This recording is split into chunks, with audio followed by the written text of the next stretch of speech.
Oke, selamat pagi Sobat Kicau Mania dimanapun kalian berada. Salam peternak burung murai batu Nusantara. Nah Sobat Kicau Mania, ini video sesuai request teman-teman ya. Saya kebetulan baru saja menangkap indukan ya, pejantan ini dari kandang 2. Seperti yang saya sampaikan, memang burung ini ngelemak Sobat Kicau Mania, tapi sejauh ini masih tetap produksi lancar. Nah, khusus untuk hari ini saya akan membahas ya beberapa poin ya Sobat Kicau Mania ya, untuk kita ketahui bersama ya. Di sini kita sama-sama belajar. Jadi ini banyak kontroversinya kalau yang namanya ngelemak ini Sobat Kicau Mania ya. Nah, yang ingin kita bahas di sini ya, poin pertama, apa penyebab cepat ngelemak ya. Itu yang pertama. Kemudian yang kedua, apakah harus dibedah ya, dibedel atau dioperasi ya, sama aja ya bahasanya, serta apa resikonya. Nah, itu yang kedua.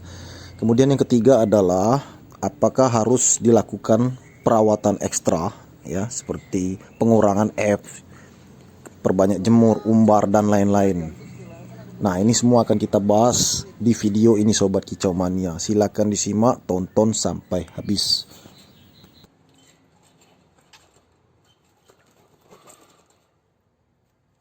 Oke Sobat Kicau Mania, langsung saja kita akan bahas poin yang pertama ya, penyebab cepat ngelemak. Nah, ini artinya kita ini harus waspada ya, apa penyebabnya sehingga burung murai batu kita cepat ngelemak. Nah, yang pertama Sobat Kicau Mania, kita harus paham terlebih dahulu ya, burung murai batu ini kan kita ternak di kandang ternak kita ini ya, suasananya di kandang itu kan, pola makannya 100% ekstra puding tanpa fur ya Sobat Kicau Mania. Artinya Sobat Kicau Mania, semua ekstra puding baik jangkrik, keroto, ulat ongkong, ulat kandang, cacing dan lain-lain itu mengandung lemak Sobat Kicau Mania, tetapi ada kadarnya yang biasa, ada yang tinggi. Begitupun dengan nutrisi protein yang dikandung dalam F tersebut. Jadi Sobat Kicau Mania, kalau saya pribadi ya, makanya saya sering berulang-ulang mengatakan semua ekstra puding itu jika berlebihan ada resikonya ya.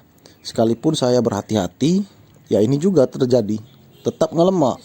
Jadi burung murai batu ini kalau namanya di peternakan itu tetap ngelemak Sobat Kicau Mania. Cuman ada yang lambat, ada yang cepat. Nah, untuk faktor umur ya, ngelemak ini memang kalau semakin berumur burung murai batu ini akan semakin berlemak Sobat Kicau Mania. Itu terbukti karena di peternakan burung ini asupan makanannya hanya ekstra puding tanpa pur. Nah Sobat Kicau Mania, jadi ekstra puding yang banyak mengandung lemak ini, kalau saya pribadi, saya banyak menyimpulkan ini Sobat Kicau Mania berdasarkan pengalaman ya. Jadi untuk ekstra puding yang harus kita berhati-hati ini adalah keroto, ulat Hongkong dan ulat kandang, itu mengandung lemak yang tinggi Sobat Kicau Mania. Bahkan cacing pun mengandung lemak Sobat Kicau Mania ya. Nah Sobat Kicau Mania, bagaimana kita untuk menghindari lemak? Ya, suatu saat kita tetap akan mendapat kejadian seperti ini, tetapi kita harus lebih berhati-hati dalam pemberian pola makan.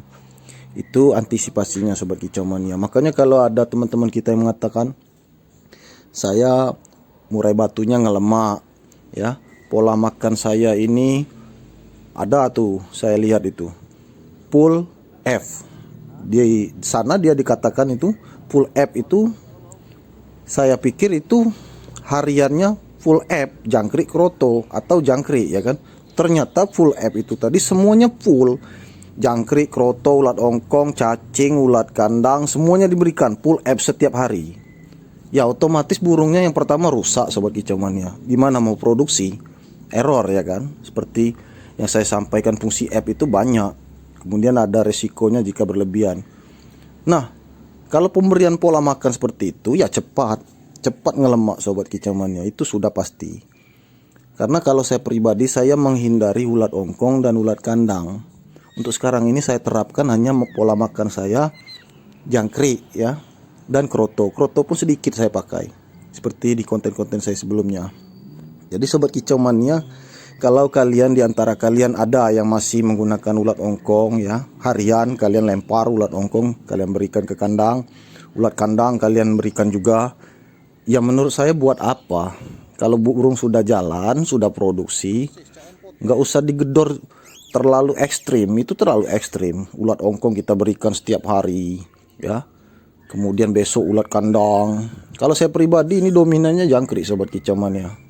Saya seperti itu aja masih tetap kena ngelemak dia. Apalagi ditambah ulat ongkong, ulat kandang. Karena ulat ongkong, ulat kandang itu lemaknya tinggi sobat kicau mania. Mengandung lemak yang tinggi. Jadi kita harus hati-hati dalam pemberian F. Itu yang pertama.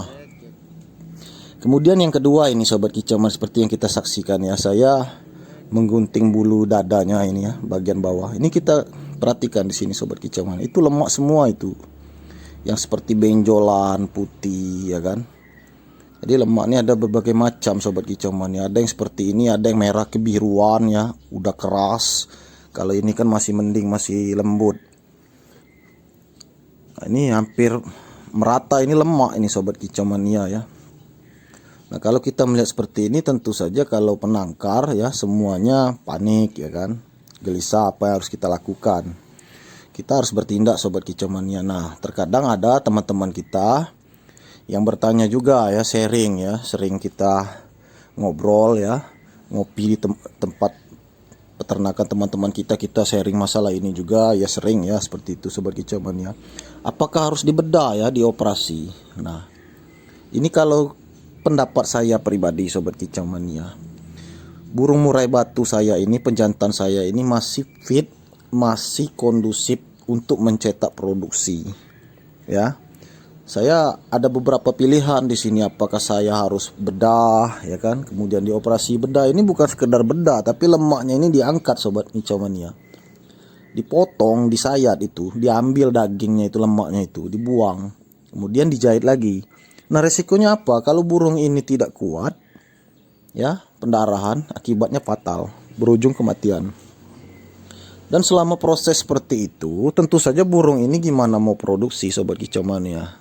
Posisinya sakit, badannya sakit, seperti ibaratnya habis dioperasi itu, tidak bisa produktif lagi sobat kicau mania ya. Dan proses penyembuhannya lama. Sedangkan kita setiap bulan harus mengejar produksi anakannya. Setiap bulan dia ini harus tetap kawin. Nah itu poin yang kedua ya.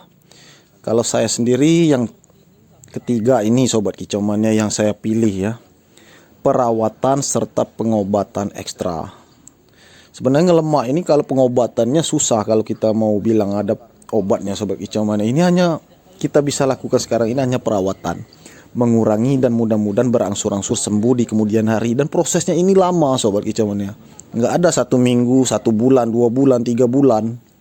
Bisa jadi ya sampai 6 bulan, sampai setahun, sampai 2 tahun, itu bisa jadi ya, tergantung perawatan kita.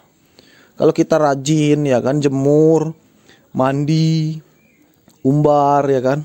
Dan ini juga F-nya harus dikurangi bila perlu 0, tapi tidak mungkin F-nya 0 karena ini tetap saya akan ternakkan ya. Karena saya mengejar produksinya, anakannya. Jadi dia ini harus tetap dijaga kondisinya dengan perawatan. Ini penuh lemak semua sobat kicau mania. Jadi ada yang kontroversi kadang-kadang, apakah harus dimandikan, harus dijemur ya kan, diumbar. Nah ini saya tunjukkan sobat kicau mania perawatannya tanpa diumbar. Boleh diumbar juga boleh sobat kicau mania. Saya juga ada umbaran sekitar 3,5 meter, bahkan 4 meter. Tapi kalau untuk yang satu ini saya kurang umbar karena burung saya ini udah tua. Jadi saya melihat kondisinya ini memang capek. Kalau saya umbar ya semakin capek dia. Lebih baik saya jemur. Umbar itu kan hanya olahraga sobat kicau mania ya. Olahraga itu juga membakar lemak. Nah saya menggantinya dengan apa? Nah saya harus membuat dia ini sering-sering mandi sobat kicau mania. Karena pergerakan sayapnya ini pada saat mandi.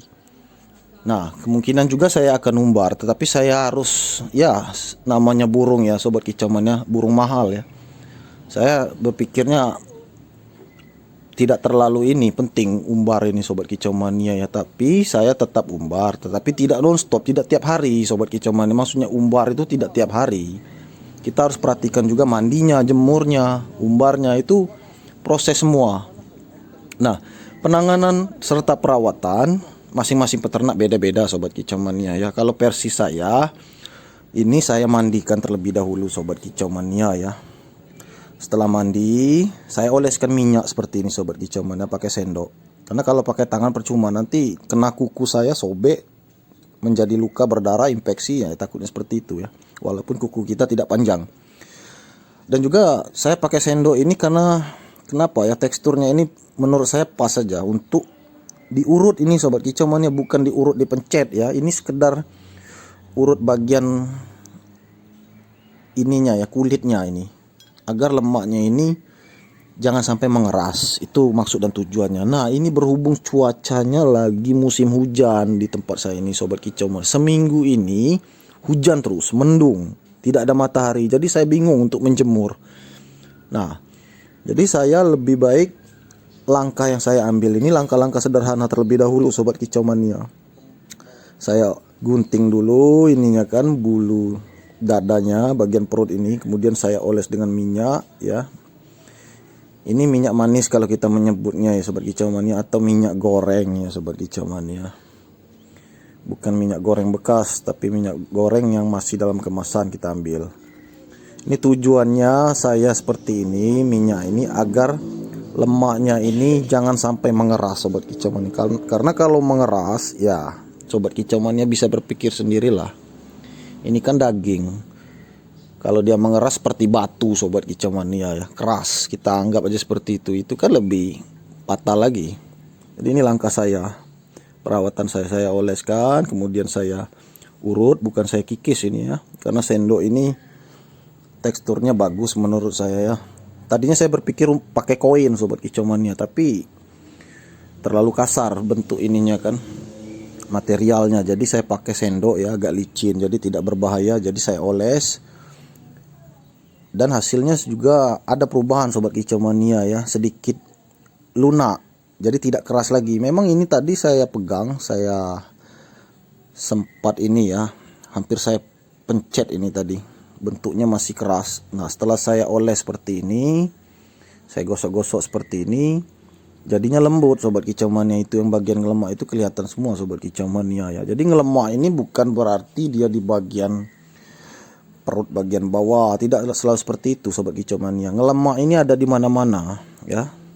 Bisa di leher ya seperti ini, di bawah leher, di atas dada, kemudian di paha. Ini kelihatan semua sobat kicau mania ya.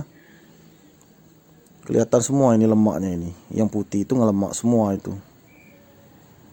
Jadi ini saya hanya melakukan perawatan ekstra dan saya harus sabar. Jadi kalau ada teman-teman yang bertanya kapan sembuhnya ini, oh itu kita nggak bisa nentukan sobat kicau mania. Yang penting kita berusaha ya. Ngelemak ini juga terjadinya juga lama sobat kicau mania, maka penyembuhannya juga lama. Jadi kita bukan berharap cepat sembuh ya. Semua orang pasti berharap cepat sembuh sobat kicau mania, tapi bukan itu yang kita kejar. Kita mengantisipasi jangan sampai ini menimbulkan hal-hal yang fatal. Jadi kita melakukan perawatan dulu.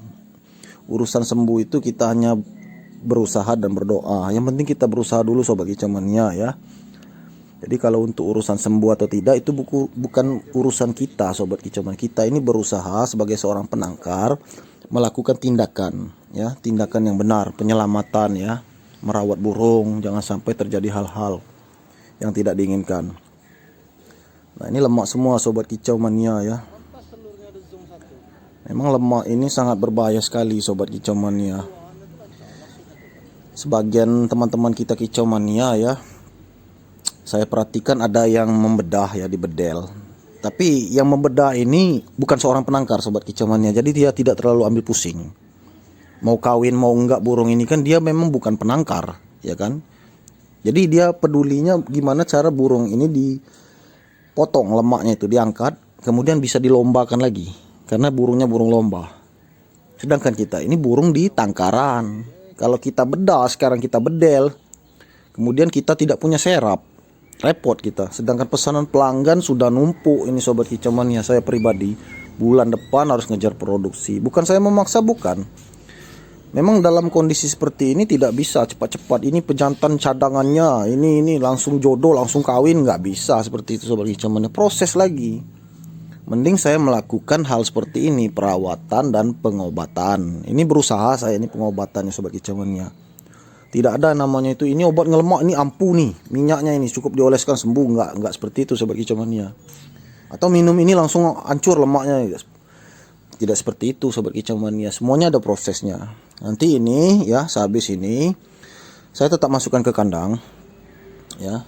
Makanya di kandang itu sobat kicau mania harus ada sinar matahari. Sinar matahari pun walaupun ada tembus ya, atap itu transparan, itu belum efektif. Tetap burung ini sebenarnya harus terkena sinar matahari secara langsung, sinar UV secara langsung di atas jam 9 penjemurannya itu sobat kicau mania, kalau bisa setiap hari. Umbarnya nggak terlalu maksa lah, setiap hari capek sobat kicau mania. Kalau diumbar terus makan nggak, minum nggak, misalnya kita lupa ya kan, ya bisa mati. Jadi semuanya harus dipantau. Jadi kita harus sering mandikan burung ini sobat kicau mania ya. Untuk pengolesan minyak ini, kalau saya pribadi sobat kicau mania, sebelum menjemur ya saya oleskan. Karena biar dia itu karena ini minyak gorengnya saya berpikirnya panas. Kalau terkena sinar matahari sehingga bisa merontokkan lemak-lemaknya, berangsur-angsur sambil dijemur.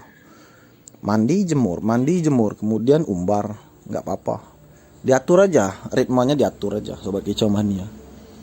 Jadi sobat kicau mania, kalau hal seperti ini kadang-kadang kita panik ya. Kadang-kadang juga kita santai, tidak terlalu panik, kita lakukan saja pengobatan. Ya kalau saya pribadi jalani aja sobat kicau mania, karena kita ini seorang penangkar. Jangan langsung dibedah ini kalau saran saya sobat kicau mania. Kalau kalian tidak punya penggantinya ya. Kalau dibedah otomatis sakit dia, belum tentu dia bisa nangkring langsung, terbang langsung, apalagi kawin ya, seperti itu kan. Jadi sobat kicau mania, ini kita tampilkan video ini buat kita nambah pengetahuan sobat kicau mania ya, bukan berarti ada yang pintar, ada yang kurang pintar dalam hal ini. Semua peternak mengalami sobat kicau mania ya. Nah, sampai dengan sekarang ini semua peternak burung murai batu kalau ketemu hal seperti ini sobat kicau mania, tentu saja tidak mereka biarkan, mereka selalu berusaha.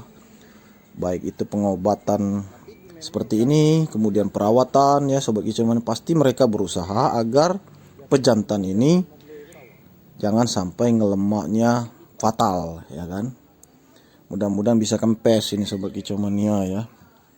Jadi kalau ada teman-teman kita yang bertanya proses sembuhnya seperti apa ya, jawabannya insya Allah cepat sembuh ya kan. Sama-sama kita berusaha dan berdoa. Tidak bisa ditentukan sebulan atau 2 bulan sembuh, nggak bisa seperti itu. Nggak bisa instan dan ajaib seperti itu ya kan. Ya kalau Tuhan menghendaki sobat kicau mania besok bisa langsung sembuh kempes ya kan. Atau minggu depan bisa sembuh kempes. Nah itu kita tidak tahu. Yang penting kita berusaha. Nah seperti ini caranya sobat kicau mania. Kalau cara saya ini sobat kicau mania ya. Karena saya tidak mau ambil risiko. Jadi minyak manis atau minyak goreng ini menurut saya pas. Sebenarnya minyak kelapa yang bagus ini sobat kicau mania. Minyak kelapa yang sering di tempat tukang urut itu ya, itu bagus sebenarnya sobat kicau mania. Tapi karena saya tidak punya minyak kelapa yang dimasak itu ya, kalau nggak salah saya dimasak ya kan, aroma juga enak. Sebenarnya itu bagus benar sobat kicau mania untuk mengoles. Ini kalau saya memprediksikan, kalau saya bedah ini, saya bedahnya seperti ini, bagian tengahnya ini. Jadi sobat kicau mania, saya ini berpikirnya kita rawat dulu ya, perawatan ekstra. Jangan sampai kita ngambil keputusan secara buru-buru, sambil kita pikirkan juga, kita teliti sobat kicau mania. Kita sebagai seorang penangkar tetap meneliti. Nah untuk pola makannya ini dikurangi saja ya sobat kicau mania. Selama ini kita berikan kerotonya banyak, 1 cepuk mungkin ya, mungkin cukup 1 sendok kecil saja sobat kicau mania. Yang keriknya juga dikurangi porsinya. Selama ini kita 1 kandang bisa sampai 2 on ya. Dia makan ya 2 on, itu kita ready kan di kandang, itu dikurangi aja menjadi 1/4 on. Jadi burung ini yang penting dia jangan terlalu kenyang sobat kicau mania ya. karena akan berlemak lagi. Nah, kalau untuk pola makan extra puding, saya mulai sekarang seperti ini. Extra puding saya jangkrik sobat kicauania ya. Saya tidak memberikan kroto, ulat ongkong, ulat kandang, itu tidak saya berikan sobat kicauania kalau kejadian sudah seperti ini. Makanya burung ini kalau kalian mau perhatikan di peternakan saya, jarang sekali saya berikan kroto atau ulat ongkong, ulat kandang, itu jarang sekali. Karena saya sudah tahu ini ngelemak dia. Nah sobat kicau mania, ini pejantan ini saya pakai ya untuk di kandang 2 dan kandang 4. Jadi dia ini saya main cabut, kawin cabut. Jadi sobat kicau mania, inilah pembahasan kita ya sobat kicau mania, buat kita pemula ya, teman-teman pemula, ini cara saya. Jadi sobat kicau mania, ini saya masukkan dulu ke kandang ya. Besok saya tangkap lagi nih sobat kicau mania ya. Karena saya berharap burung ini masih bisa kawin, karena itu anakannya sobat kicau mania. Di usia seperti ini mereka harusnya kawin dan punya telur lagi di glodok di atas itu. Jadi saya berharapnya dia ini kawin. Jadi siang hari saya ambil lagi, saya cabut. Karena burung ini juga sudah terbiasa sobat kicau mania, saya tangkap juga nggak apa-apa, nggak stres. Saya cabut, saya jemur lagi. Dan akan saya lakukan setiap hari. Itu saja sobat kicau mania ya, mudah-mudahan kalian mengerti. Karena saya ini belum ada serap pejantannya ya sobat kicau mania. Jadi saya masih berharap ya pejantan ini bisa kawin ya. Tetap kawin, karena saya lihat dia ini rajin, dan juga pejantan ini rajin melolo anakannya. Jadi peran pejantan ini banyak sekali kalau saya sobat kicau mania, karena anakannya tadi kan ada dalam kandang, jadi dia masih butuh dengan pejantan ini, karena pejantan ini sangat rajin untuk melolo anaknya. Oke sobat kicau mania, itu saja pembahasan kita kali ini. Semoga bermanfaat untuk kalian semua. Jangan lupa di like, subscribe, dan share sebanyak mungkin. Terima kasih, salam kicau mania.